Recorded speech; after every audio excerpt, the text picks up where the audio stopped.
I'm going to do one production just on Super Bowl 25. I don't know how long it's going to be, but we're doing Super Bowl appreciation. I changed the A word from analysis to appreciation. We're not really analyzing, we're just kind of reminiscing, going over the many different Super Bowls as we head into Super Bowl 50 tomorrow, and just love Super Bowls. Have some potato chips between my teeth. I've been eating potato chips. I didn't eat it while I was. I said I would eat it while I was doing this, but I'll just leave it on the side. I've been eating it. I was eating in between.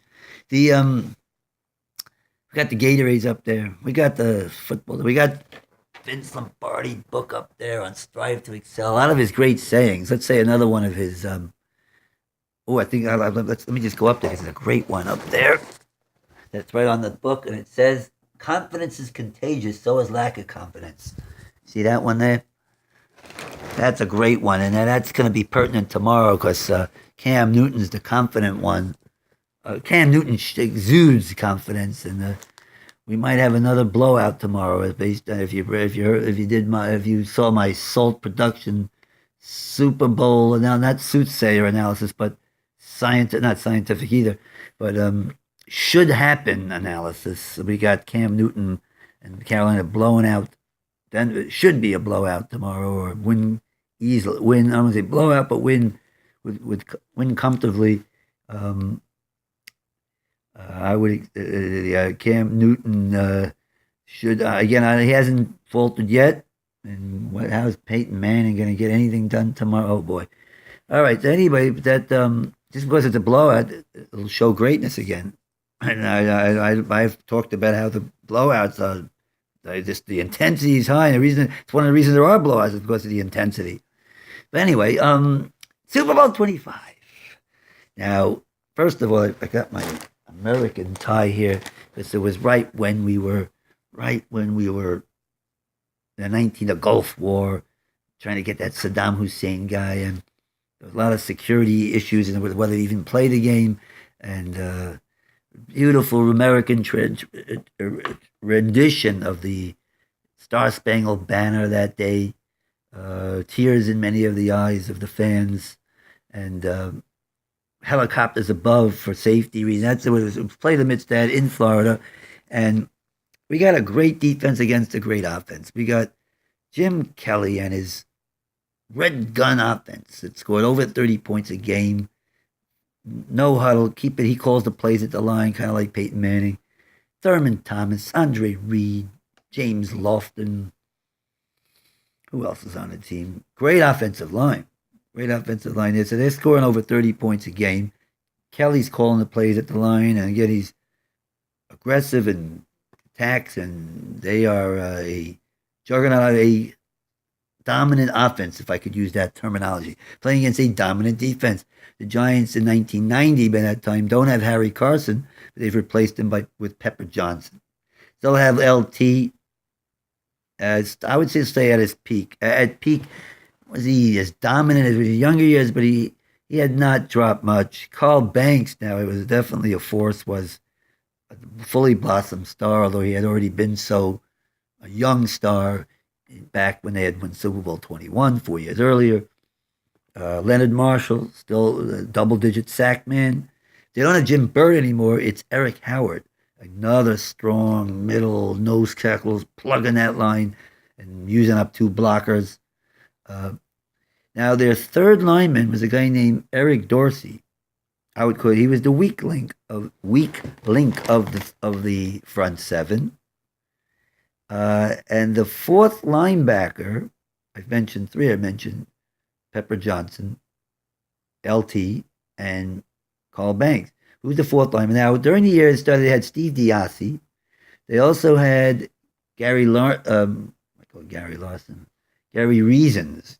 Gary Reasons is a very tough type of guy, good against the run. Right. I forgot what his strength was. He was tough. He could have went the run or pass. Anyway, in this Super Bowl, it ain't gonna matter because Bill Belichick comes out with a 2-3-6 defense. 2-3-6. Right? Yeah, that's 11. He doesn't put Dorsey in. And instead, And he has three linebackers that I mentioned with Pepper Johnson, L.T. Carl Banks. Doesn't have Reason or Diassian.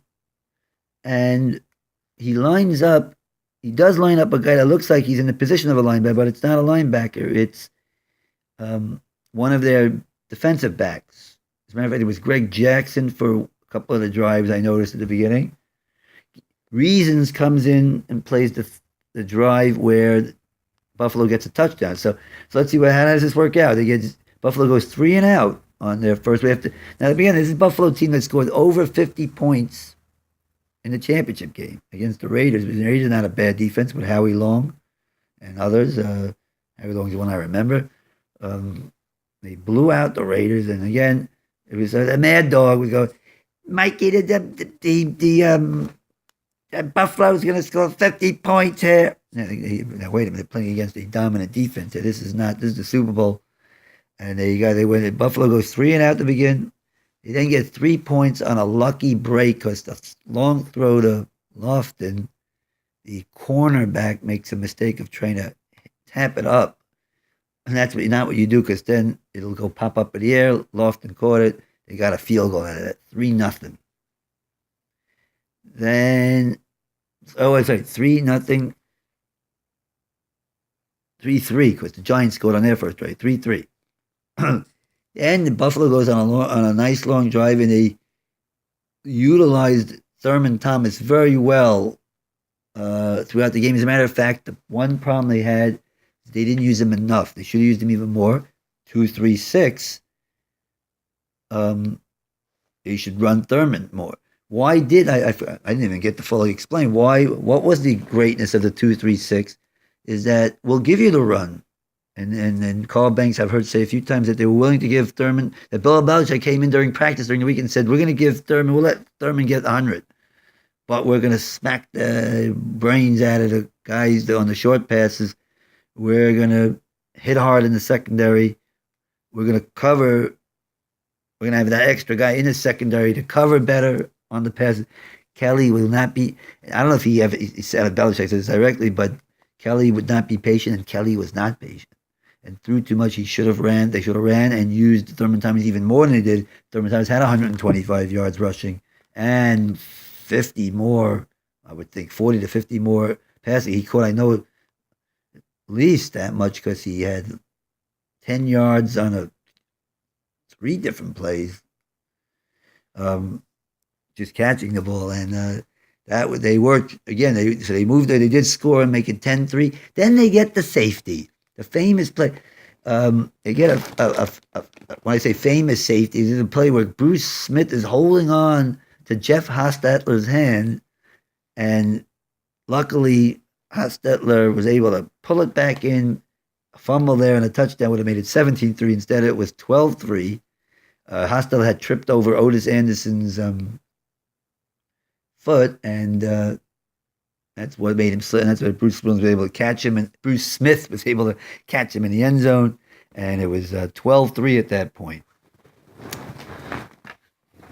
Now, I said the name Jeff Hostetler. You must be going, what do you mean Jeff Hostetler? What happened to Phil Simms?